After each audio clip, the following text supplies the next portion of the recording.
Hi guys! Today is my 5th day post-OP. So, tuturuan ko kayo kung paano maglinis ng ating ilong.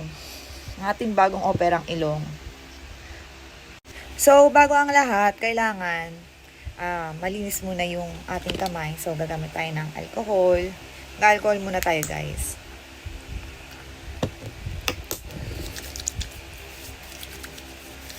Tapos, kasi, depende kasi sa doktor to eh. Sa doktor ko kasi, isang linggo kaming bawal maligo. So, ang ginagamit ko, panlinis ng mukha ko, is micellar. Yan. So, kuha lang tayo ng cotton, tapos micellar.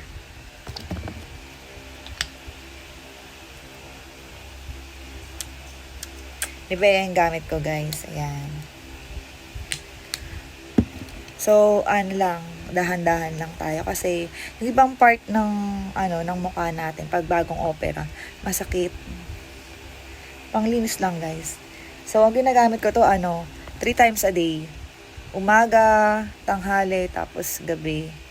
Yan, kasi baka bawal maligo eh. Yan. Kita nyo to, 'di ba? May mga pasa-pasa ako. So, pang 7th day, sa Monday, tatanggalin na tong bandage, pati itong mga tahi, sutures removal, pati dito sa tenga ko. Kasi, ang ginawa kasi sa akin na, is ear cartilage, Gore-Tex. Kay Doc Edmins C. Juwayco. After nun guys, gagamit tayo ng nasal spray. Ito, libre to kay Doc. So, ganun lang guys.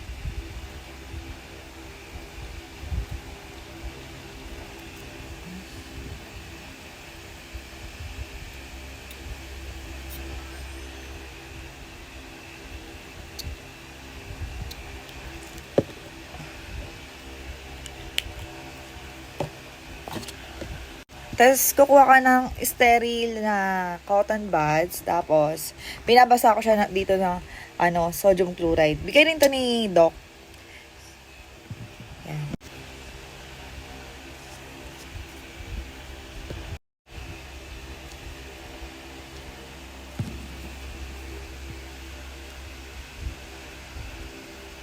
Sin lang natin yung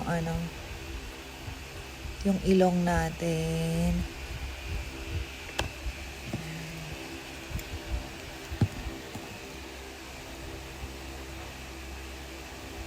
Ganyan lang, guys. Kasi, binasa ko siya dun sa, sa sodium chloride para malambot.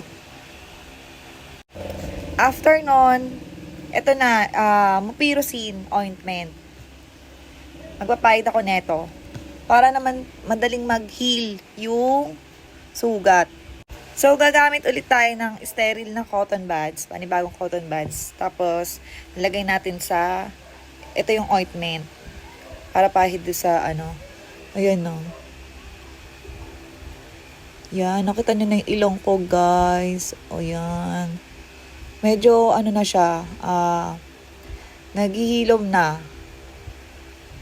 Makati na nga siya eh. Yan. Hindi ko siya talaga binabasa kasi para para mabilis siyang matuyo.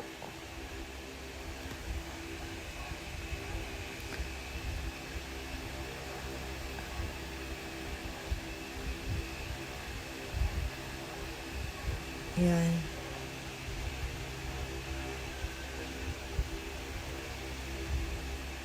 Yan, oh. Sa mga nagtatanong kung magkano yung pa-opera ko kasi hindi na kasi virgin nose yung sa akin. So, revision na tawag dito. Ang price ni Doc, 62,000 for revision. Kasama na yung meds. Itong mga to yung mga ginagamit ko. Libre na to kay Doc. Tapos kapag virgin nose, 52,000. Gore-Tex na siya with ear cartilage. O, di ba, ang mura. Tsaka plakado din yung pagkakagawa, o, di ba? Di ba?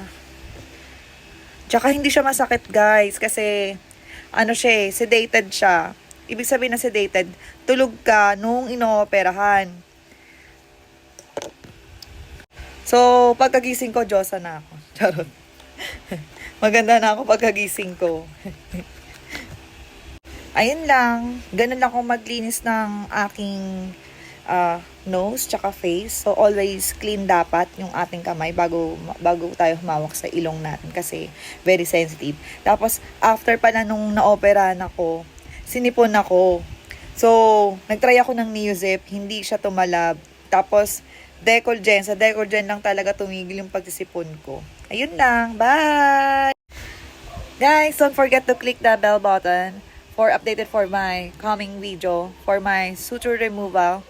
Thank you and goodbye!